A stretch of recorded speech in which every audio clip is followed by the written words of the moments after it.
Assalamualaikum teman-teman, saya Hani Prasetyo dari program studi pendidikan Islam anak usia dini semester 2 di STAI Ibnu Sina Batam. Tujuan pembuatan video untuk memenuhi tugas ujian akhir semester mata kuliah model pembelajaran anak usia dini dengan dosen pengampu Ibu Khori Ismawati SSMPD. Materi kali ini tentang beberapa model pembelajaran. Yang pertama, model pembelajaran Bank Street didirikan pada tahun 1916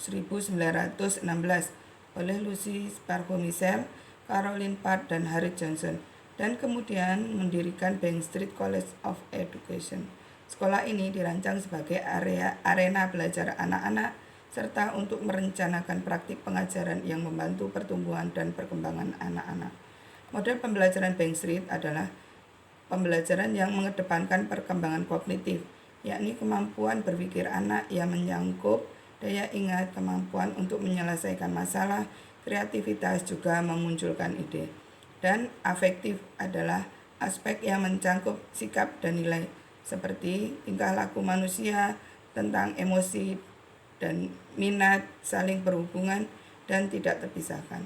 Aspek afektif adalah dapat berubah-ubah tergantung aspek kognitifnya. Prinsip-prinsip Bank Street dapat dirangkum sebagai berikut. Yang pertama, perkembangan berawal dari simpel menuju kompleks. Yang kedua, sifat individual terjadi secara berkelanjutan. Yang ketiga, peningkatan perkembangan memerlukan waktu yang lama dari hal-hal yang baru dipelajari. Yang keempat, anak-anak memiliki motivasi dalam dirinya untuk aktif terlibat dengan lingkungan. Yang kelima, percaya diri anak terbentuk dari pengalaman orang lain. Yang keenam, pertumbuhan dan perkembangan anak melibatkan konflik antara individu dan orang lain. Fokus utama dalam pendekatan Bank Street, perkembangan bukan sesuatu yang terjadi pada anak-anak, melainkan hasil dari interaksi anak di dunia sosial dan fisik. Dalam pandangan anak, perhatian diberikan pada pengembangan satu, kompetensi, bagaimana individu menggunakan keterampilan dan pengetahuannya dalam kehidupan. Yang kedua, individualis, yakni menekankan fungsi kemandirian, kemampuan untuk membuat pilihan, mengambil inisiatif, risiko kegagalan, dan menerima bantuan tanpa kehilangan kebebasan. Yang ketiga, sosialisasi. Ada dua tingkat. Yang pertama, berhubungan dengan kontrol dan memikir ulang, adaptasi dan internalisasi perilaku. Yang kedua, mengacu kepada perkembangan hubungan dengan orang lain yang ditandai dengan kepedulian, kejujuran, tanggung jawab, dan kerjasama.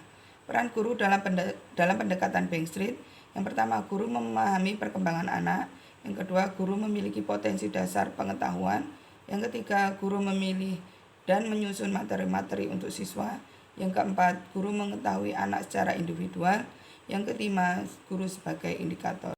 Yang kedua, model cooperative learning adalah pemanfaatan kelompok kecil untuk memaksimalkan belajar mereka dan belajar anggota lainnya dalam kelompok itu. Sehingga dalam menyelesaikan tugas kelompok, setiap anggota saling kerjasama dan membantu untuk memahami suatu bahan pelajaran. Tujuan pembelajaran kooperatif yakni satu, membentuk peserta didik menjadi pribadi yang lebih kuat dan peduli sesama. Yang kedua, menciptakan keaktifan serta keterlibatan peserta didik dalam pembelajaran. Yang ketiga, meningkatkan nilai akademik pembelajaran melalui kerjasama dalam kelompok. Yang keempat, mengembangkan kepekaan sosial peserta didik. Yang kelima, melatih peserta didik untuk bijak dalam menerima perbedaan peserta didik lain. Metode pembelajaran kooperatif. Pembelajaran kooperatif bisa dilakukan melalui beberapa metode. Yang pertama, metode STAD atau Student Achievement Division. Metode yang dikembangkan oleh Robert Salvin ini bisa digunakan oleh guru dalam memberikan tugas mingguan pada peserta didiknya. Yang kedua, model jigsaw. Sebenarnya penerapan model ini hampir sama dengan metode STAD. Adapun langkah penerapan pembelajaran kooperatif. Yang ketiga, metode G atau Group Investigation. Pada metode ini, peserta didik dilibatkan dalam menentukan permasalahan yang akan dipelajari. Yang keempat, metode Picture and Picture. Model ini menekankan pada penggunaan gambar agar peserta didik semakin tertarik dengan materi yang sedang dibahas. Lebih optimalnya lagi jika metode ini digunakan untuk mata pelajaran sains. Yang kelima, metode TPS, Think, Pair, Share. Langkah penerapan metode pembelajaran TPS ini adalah guru memberikan sebuah permasalahan kepada kelompok, lalu anggota kelompok diminta untuk mendiskusikan. Yang ketiga, model pembelajaran BCCT atau Beyond Center and Circle Time atau sentra. Model pembelajaran sentra adalah sebuah model pembelajaran yang menjadikan bermain di sentra sebagai wahana belajar anak. Pendekatan ini lebih menekankan pada aktivitas eksplorasi lingkungan. Anak-anak belajar di sentra yang dilengkapi dengan sejumlah alat permainan dengan tujuan agar berfungsi sebagai pijakan. Pijakan yang disediakan digunakan untuk mendukung berbagai aspek perkembangan anak, ya, seperti aspek moral, agama, fisik, motorik, bahasa, kognitif, sosial, emosional, dan seni.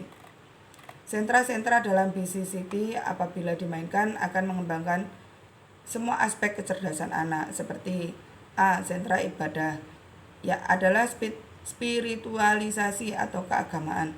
Melalui sentra ini, anak dapat dirangsang supaya semua kemampuannya tumbuh dan berkembang mengenai keagamaan. Yang B. Sentra bahasa.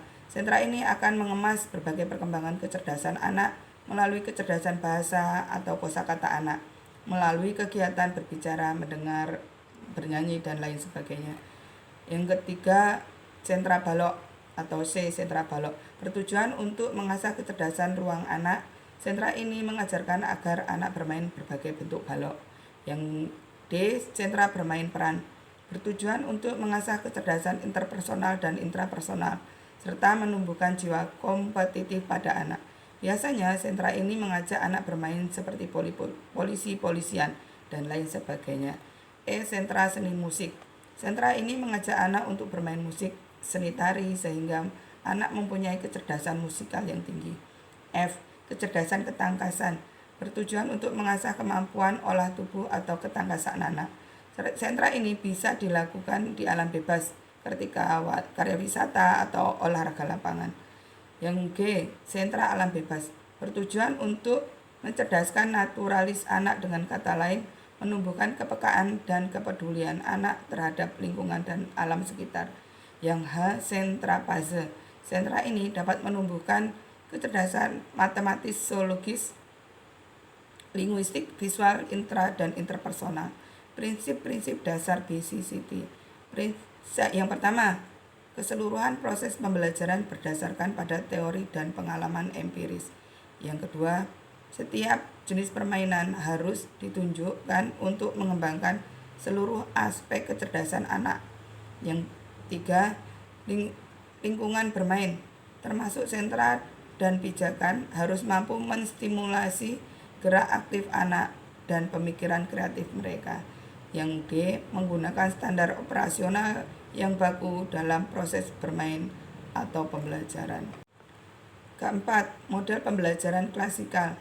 Model pembelajaran klasikal adalah aktivitas atau kegiatan oleh tenaga pendidik bersama peserta didik dalam kelompok besar di dalam kelas secara bersama dengan jumlah peserta didik yang banyak, yaitu seluruh siswa di dalam kelas bekerja sama untuk melakukan kegiatan tanya jawab atau diskusi.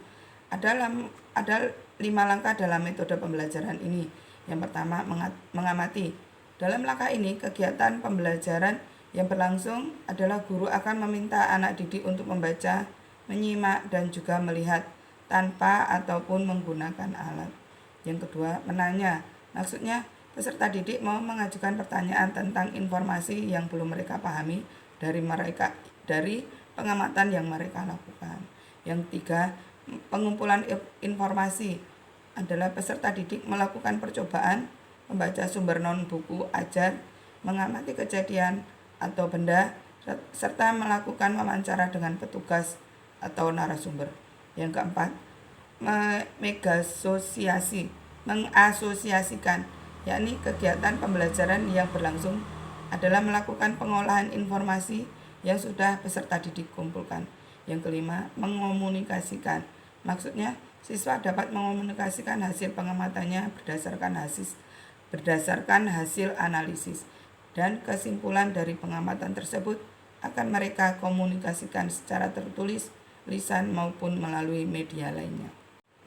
Yang kelima, model pembelajaran homeschooling. Homeschooling adalah kegiatan belajar mengajar yang dilakukan di rumah atau dengan kata lain sekolah berbasis keluarga. Homeschooling sendiri dipilih karena memiliki beberapa keuntungan, di antaranya yaitu kurikulum yang disesuaikan dengan kebutuhan anak dan fleksibilitas dalam belajar. Tujuan homeschooling di antaranya yaitu menciptakan lingkungan belajar yang kondusif. Yang kedua, mempelajari materi pembelajaran secara langsung dalam konteks kehidupan nyata. Yang ketiga, meningkatkan kreativitas, kemampuan berpikir. Yang keempat, membina dan mengembangkan hubungan baik antara orang tua dan anak. Yang kelima, mengatasi keterbatasan, kelemahan, dan hambatan emosional anak. Yang keenam, mempersiapkan kemampuan peserta didik dalam aspek pengetahuan, keterampilan, dan sikap untuk melanjutkan studi.